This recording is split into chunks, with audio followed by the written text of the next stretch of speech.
Colts coach Shane Steichen spoke to the media today, and he knows what's at stake. Look, it's a two-game season. You got three teams tied atop the AFC South. They know what's on the line. One thing you got to say about Shane Steichen, and you'll get it as you listen to this, he is very consistent in his messaging. There is no deviation whatsoever, week to week, about what he has to say, and you get the feeling that it's not just for the media, it's what he presents to the team. Every week is as important as every other week, and that kind of consistency, I think it's key in good leadership. Yeah, I think obviously, really, it's we control our own destiny. You know what I mean? And we got a great opportunity in front of us at home, and we got to go handle business. That's the bottom line. That's it. For Julian, it is a shoulder. Yeah. And I guess to piggyback off that, with him being out the rest of the regular season, what opportunity do you think that presents for Nick Crawford? It presents a lot of opportunity for a lot of guys. Obviously, guys are going to have to step up. Losing Julian is a big loss. He's been playing at a high level, but we have full confidence in the guys that are going to step up and go make plays for us. Well, can you kind of expand just on like all the range of things Julian kind of does for your defense and maybe, you know, how you guys have to account for that? Yeah, I think obviously getting the takeaways is big. He's gotten a few takeaways this year. He's been good in run fits. Communication on the back end is big. He's been making a lot of plays and playing at a high level, like I said. And, losing a guy like that, it hurts. But again, we have full confidence in the guys that are going to go in and step up for us. Shane, with so much on the line this weekend, next week, these players know what's going on.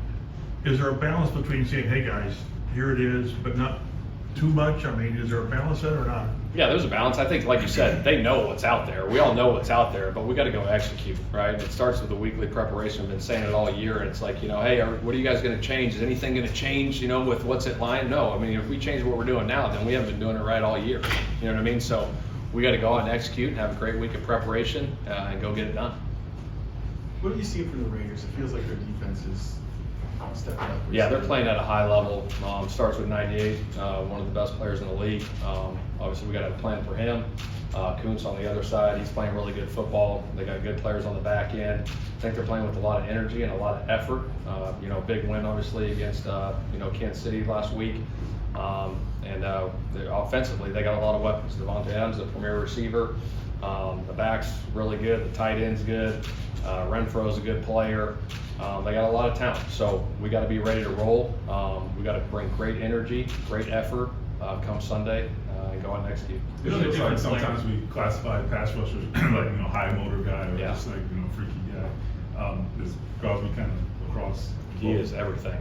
He does it all. He is the high motor guy. He's an elite pass rusher. He's an elite run defender.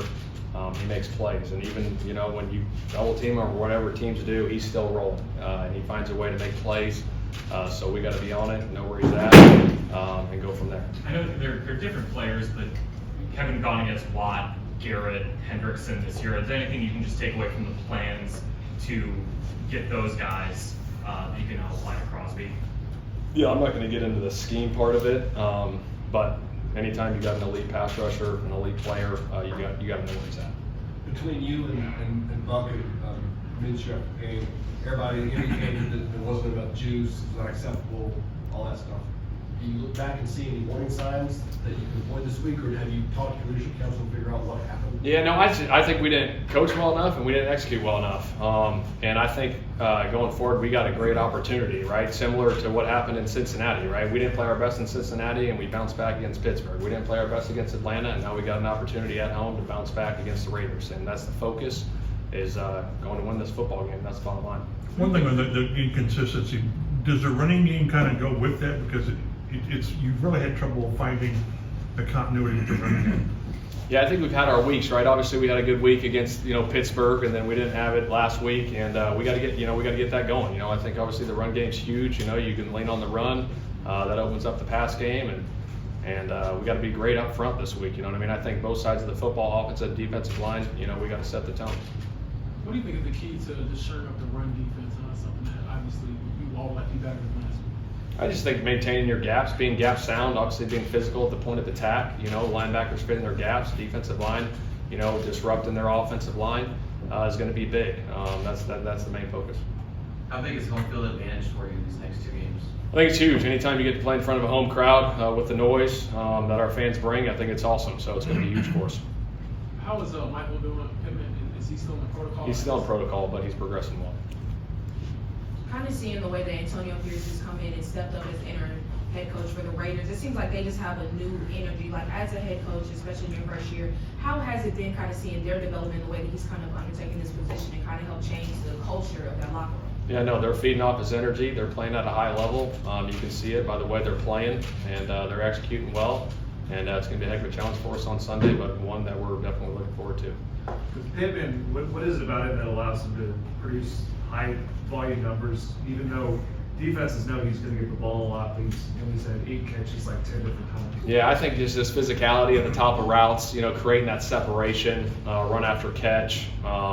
Again, I've said this a whole bunch about Pittman, but the preparation that he puts into it means a lot to him. He cares about it, and he finds ways to get open. While in Philly, you got to see Marcus Epps in person, and now you're going to get to see him this upcoming weekend with the Raiders. Just kind of describe what makes him so effective as a player. He's a really smart football player. Studies film. He knows what's going on the back end, communication-wise. You can see that he does a great job with his run fits on the back end, reading route concepts, all those different things. So got a lot of respect for him. Looking forward to seeing him on Sunday. How has Will Mallory grown for you guys? Yeah, he's done a heck of a job. He, as a pass catching tight end, obviously he's made some plays for us. He's done some good stuff in the run game. He had some good blocks in the run game. But to see that development from a young player progress throughout the year is huge. It's a testament to him and how he prepares, and also Tommy Manning, our tight end coach, getting him ready to play. Does he play the same type of role as Kylan? Is it different? Like, what role is he slotted in for tight end? A little bit of both. I mean, those guys obviously are good, both pass catching tight ends. But again, they've both done a really nice job for us. When you look at Nick Cross, Coach Bradley was saying he's got to have a lot to, I guess, keep clear because of the different roles on the team. How would you describe how he's maybe just grown throughout that process of making sure you're ready, no matter if you got to be free safety, strong safety, backup nickel, things like that? Yeah, when you play at different positions like he does, and then the role he plays on special teams, the preparation that he puts into it has been huge. And he stepped up and made some plays. Had the interception against Pittsburgh. Made plays on special teams. Just his focus, his relentless effort to get himself ready to play has been impressive to see. Do you have to rethink his special teams role at all now that he has to play? Well, I can't tell you that. Okay. Did you ever have to remind yourself he's 22? Like he's a second-year 22-year-old. Like how many guys have you had, I guess, that age playing? We got a few young guys playing right now. Some rookies. Obviously, he's in his second year, but he's stepping up. I think you want to see that growth, obviously, from year 1 to year 2, and you're seeing that growth, and that's what you want in these guys, to grow and get better every year as they progress. And just the way, some guys find their routines. And they stick to them, and that's how you grow. Everyone has their different deals. Sometimes you piggyback off a veteran player, and then you find your way, and then you go from there, and then you have a long career in the NFL. Steichen talking about Pittman was kind of interesting. So he's progressing well through the protocol. Normally, Steichen doesn't get real specific about injuries. This was interesting because, look, if you don't have Michael Pittman Jr., if Minshew doesn't have him as a guy that he can look to, if he can't look to number 11 as a port in the storm, as Max Crosby and Kuntz are coming from opposite sides, you could have real problems. Bernard Ryman has trouble with the bull rush, and if it's not Braden Smith, if it's Blake Freeland, he has real trouble with the bull rush, and you got problems. If you're Gardner Minshew, he's got to get rid of the ball quickly. They have to protect him for that 2 seconds, 2.5 seconds, and Pittman's got to be on the field to get open.